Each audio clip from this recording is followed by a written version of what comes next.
Hello everyone, this is Galaxy TV News. Let's get things started. Leader of the proscribed indigenous people of Biafra, Nnamdi Kanu, pleads not guilty to 7 amended charges preferred against him by the federal government. Plus tonight, gunmen suspected to be bandits bomb Abuja-Kaduna train track, leaving passengers in chaos and stranded. And outside Nigeria, supporters of Sudan's transitional government take to the streets of Khartoum with rival pro-military protesters keeping up a sit-in outside the presidential palace. Those are top stories. Details now.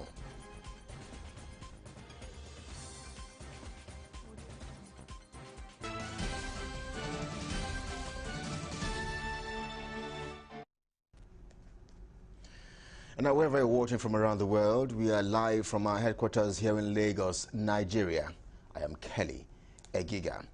Let's begin from the nation's capital, Abuja, where the embattled leader of the proscribed indigenous people of Biafra IPOB, Nnamdi Kanu, has pleaded not guilty to the 7 amended charges preferred against him by the federal government. Justice Binta Nyako of the Federal High Court sitting in Abuja fixed November 10 for continuation of hearing in the case of alleged treasonable felony instituted against Kanu. Galaxy's Godfrey Shomogi reports that the case resumed Thursday amidst tight security at the court premises. The access was restricted to a few, with journalists barred from entering the courtroom. Meanwhile, counsel to the defendant, Ifeanyi Ejiofor, insists the Nigerian government has nothing against his client, maintaining the 7-count amended charge is baseless. We are of the firm view, that the 7-count offense charge preferred against our client did not disclose any offense. So I can't see where somebody will sneeze in London and it become an offense triable in this country. Most of the counts were founded on non-existent law, So, I don't want to delve into the substantive of application before the court on this, on that note. Of course, you see, he was in court today. We believe that justice will prevail in the end.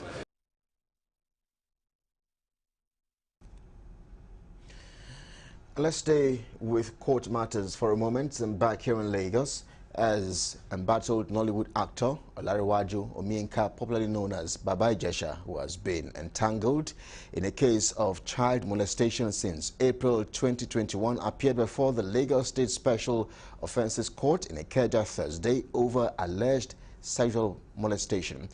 Galaxy's Daniel Tanimu reports that a medical practitioner, Dr. Anyekan, who was brought before the court to testify and give extensive reports of her findings, said she conducted 4 different tests on the minor, which include HIV, hepatitis, syphilis, pregnancy tests, and they all came out negative.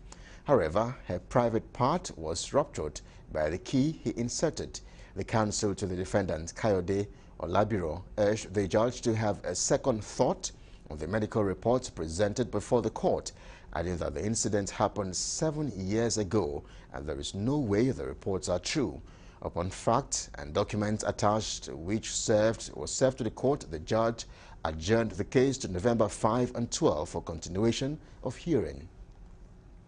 To whom the police referred the child for medical or clinical examination of a private part, based on the allegation or story of the girl was defiled with a key 7 years ago. So our private part had to be examined or was examined by the medical doctors. There were a team of medical doctors that carried out the examination, and they made out their findings and conclusions. So it was the findings and the conclusion that formed basis of their report, which now formed an exhibit before the court. In the meantime, let's stay with legal practitioners for a moment, as some Lagos-based legal practitioners have described the treatment of NSAS protesters at the Lekki toll gate on Wednesday as a gross violation of their rights as citizens of the country. Galaxy's Valerie Choma tells us more of this report. On the 20th of October 2021, Nigerians gathered at the Lekki toll gate to mark the maiden anniversary of the EndSARS protests. However, what should have been an expression of their constitutional rights turned into something else. They were brutalized and roughly manhandled by members of the Nigerian police force. They were also thrown tear gas and pepper sprays. It is on this premise that some legal practitioners strongly condemn the actions of the uniformed men. They emphasize that the citizens' right to peaceful protest cannot be trampled upon by any security agency. What happened yesterday wasn't surprising, but it's a gross violation of the rights of people. Nigerians have the right to protest, peacefully. And this idea of pretty much creating a police state where people cannot air their views, people cannot express their discontent with actions of government and its agencies and parastatals is quite undemocratic. I feel, and I've repeatedly said this, when the government fears its people, that's liberty, that's liberation, that's freedom. But when the people fear its government, that's tyranny. Now, what happened yesterday, I think the 1 year celebration of the EndSARS movement was very unfortunate. Personally, I feel the government and the Nigerian police all together should have done better. The one thing the government should know is that gagging people's freedom or right to express themselves is not sustainable. You can't do it for too long. They recommended some ways to end police brutality in Nigeria. To checkmate that, we have to encourage people, we have to encourage graduates, smart Nigerians, to go into policing and other security agencies. Because it stands now, if you have a good option, you wouldn't want to go there. Because, I saw a video of how they are trained at the Kenya Police College here. It's a sorry sight. So until you have a system where, there's dignity in being a police officer, being a police officer gives you some, leverage. You're able to afford the basics of life. Then we can't talk about, we can't end police brutality. I do believe that the police are poorly educated, poorly trained, poorly indoctrinated. And now the consequence of the ripple effect of that is what we see. The police cannot give respect to the citizens. The police does not understand what it takes to actually preserve, protect, and defend the rights of the citizenry. One would expect a government that is aiming to avoid such a scenario as the EndSARS to put more effort into bettering the governance system in the country. Valerie Chioma, Galaxy TV News, Lagos. And now let's talk security matters for a moment, as the Abuja-Kaduna train track has been bombed by suspected bandits. The train track was bombed at about 40 kilometers to Kaduna, which left passengers in a state of panic for over 6 hours after taking off from Idu terminal in Abuja around 6 p.m. on Wednesday. Galaxy's Bosa Yakusa gathered that the train, which was supposed to have arrived about 9 p.m. Wednesday, arrived around 4 a.m. on Thursday. Some passengers who were in the train said it developed fault around 8 p.m. after a loud sound which forced the train to stop. There was also chaos when security men in the VIP coach shouted for passengers to take cover after the sound. The lights and air conditioner systems immediately went off, leaving passengers in the heat and darkness.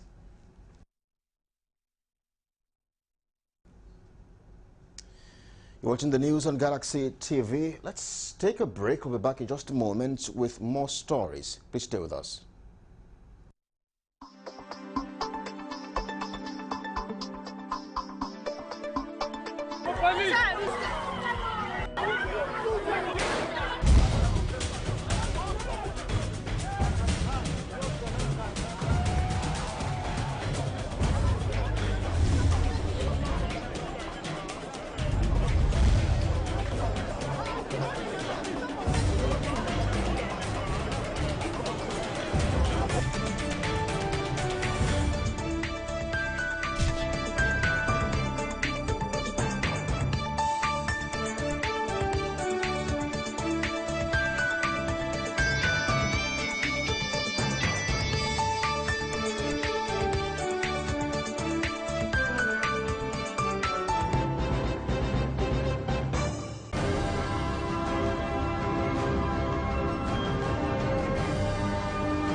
You're welcome back. This is Galaxy TV News. Now, for more updates and latest news, visit our website at www.galaxytvonline.com or subscribe to our YouTube channel at youtube.com/Galaxy TV Nigeria. You can follow or interact with us on our Facebook page at facebook.com/Galaxy TV. Don't forget to follow and tag us on our Instagram page at Galaxy TV. If you have breaking news around you, you can avail our eyewitness feature via WhatsApp. Simply share your story by sending short clips or videos of the news on 0818 666 669. Our social media platforms are user-friendly and can always accommodate your live update and comment.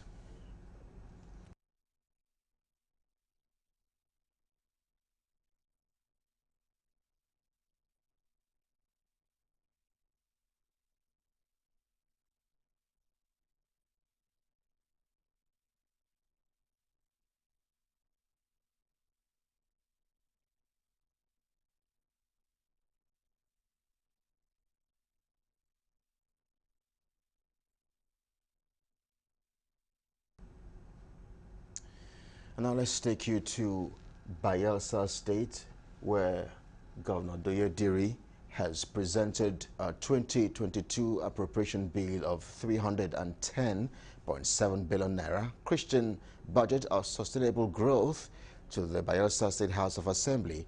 Governor Diri, who was accompanied by his deputy Lawrence Erujakpo and other members of the State Executive Council, commended the lawmakers for their roles, which he noted has helped the administration in achieving success in key areas. The governor noted that the 2022 budget will focus on building critical infrastructures, creating wealth and improved security, amongst others. People of our great state, this proposal, the appropriation bill, tagged the budget of sustainable growth. 608,353 naira only. Apart from our projected internally generated revenues and expected federal allocations, we intend also to borrow the sums of 45.8 billion naira only. Well, the Speaker of the House, Abraham Ngobere, expressed appreciation to the governor for the early presentation of the budget and promised to critically look at the details of the bill and pass it in the next 4 weeks for his assent. House Committee on Appropriation will be leading other committees will serve as subcommittees to House Committee on Appropriation to invite the MDAs and ministries, agencies to see what has been given to them and the reason of allocating source fund and scrutinize them and give it a favorable passage. So we are assuring you that we are going to do very zealous up and in no distance time we'll get back to you for your assent.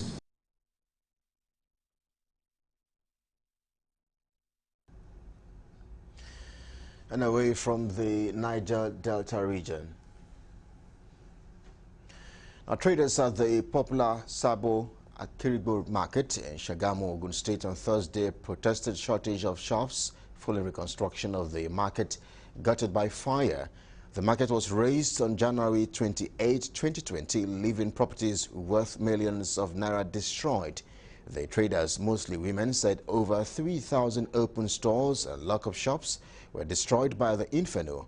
However, the state government had reconstructed only 188 out of the over 3,000 shops, but traders expressed concerns that the development has potential of plunging the market into crisis.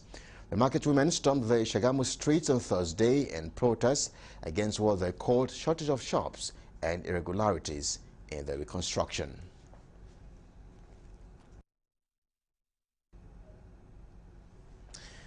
Now to Oyo State, where the state government has presented promotion letters to 16,500 successful public primary school teachers with SARS for the recent promotion examinations. The chairman of the State Universal Basic Education Board, Dr. Nureni Adeniro, will disclose this in an interview with correspondent Kunlojo, reported that the promotion have covered 2017 to 2020, which made some of the teachers got 2 promotions.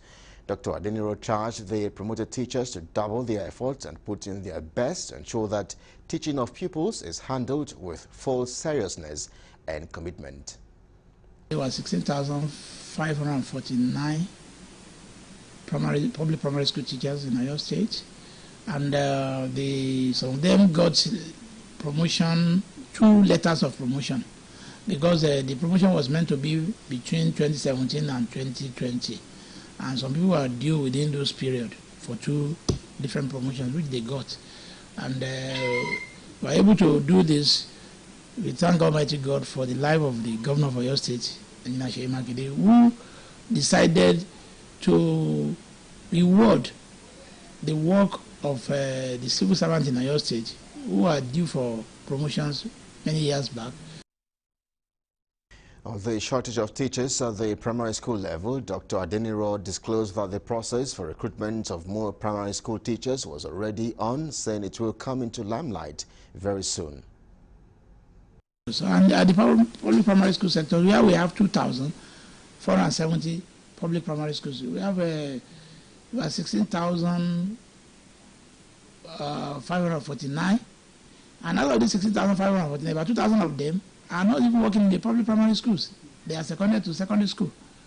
So which means we have about 14,000. Out of those 14,000, some of them are teacher supervisors, and some of them are quality assurance officers. Though those ones, the number is negligible. And still in Oyo State, the government has reaffirmed its commitment to the provision of qualitative education, especially from the primary school level, towards the repositioning the state for the much desired development. And hence, the government has solicited cooperation of all stakeholders towards making the dream a reality. Governor Seyi Makinde, who spoke through his special advisor on community relations, Josiah Olufemi, gave the assurance in Ibadan during the presentation of educational materials to 2 primary schools in the state capital, emphasized the need to restore the lost glory of primary education in the state. He added that his administration came up with the idea of free education at the primary and secondary school level purposely to encourage school enrollment and reduce the number of out-of-school children in Oyo State. No matter your background, education is an equilibrium. It's a leveler. It's a way of social justice. And we are lucky that the government of Oyo State today, under the leadership of Governor Seyi Makinde, has made free education a cardinal policy. So this foundation decided, as a way of supporting the community and supporting the effort of the government, because we realize that the government alone cannot do it all. You can see them. Even our governor, Engineer Seyi Makinde, was as little as you. And by God's grace today is at the top. Your own places will be at the top.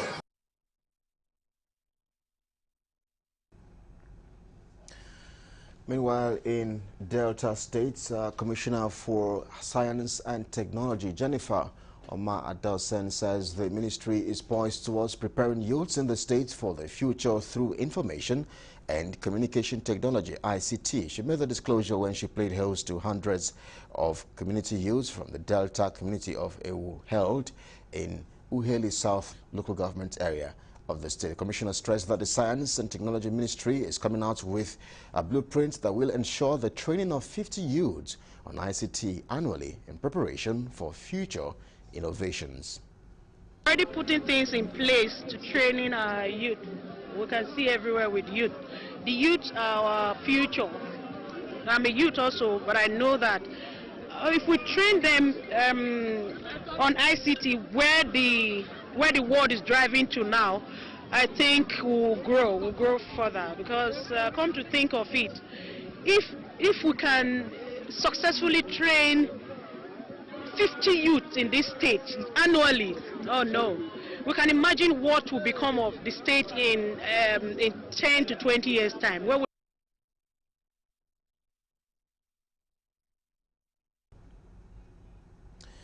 You're watching the news on Galaxy TV. It's now time to switch gears for a moment as we join our international desk for more reports. Please stay with us.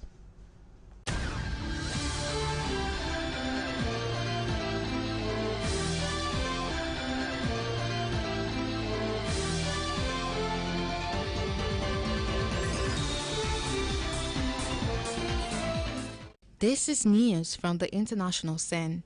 Thousands of supporters of Sudan's transitional government have taken to the streets of the capital, Khartoum, with rival pro-military protesters also keeping up a sit-in outside the presidential palace. Thursday's competing rallies were organized by opposition factions of the Forces for Freedom and Change FFC civilian umbrella coalition, which spearheaded mass demonstrations in 2019 that led to the removal of long-term President Omar al-Bashir. Under a fragile power-sharing deal between the military and the FFC, the country is currently being governed by a sovereign council of military and civilian leaders that oversees the transition until elections slated for 2023, as well as civilian cabinet led by Prime Minister Abdallah Hamdok. The FFC's mainstream faction has supported Hamdok's government, while a breakaway pro-military grouping has demanded the dissolution of his interim cabinet. Both sides appealed to their supporters to keep apart and refrain from any violence. There was a heavy police and troop presence around potential flashpoints.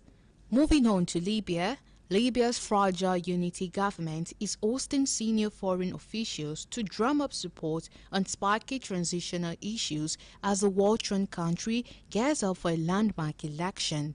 The conference on Thursday comes 2 months ahead of planned presidential polls in December under a United Nations-led peace process that seeks to end a decade of conflict and chaos.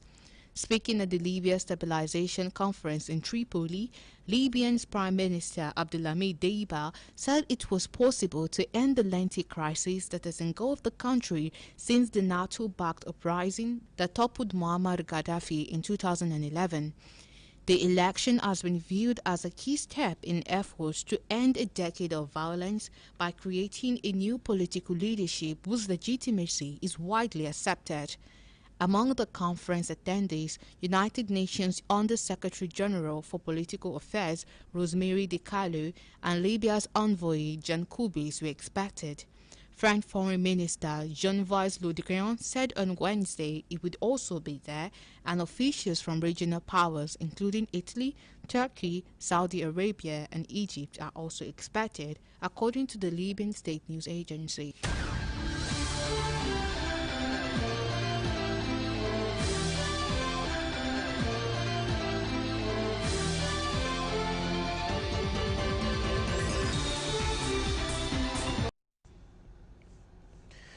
And with that, we conclude our news at this time. But for more updates and latest news, visit our website at www.galaxytvonline.com or subscribe to our YouTube channel at youtube.com/Galaxy TV Nigeria.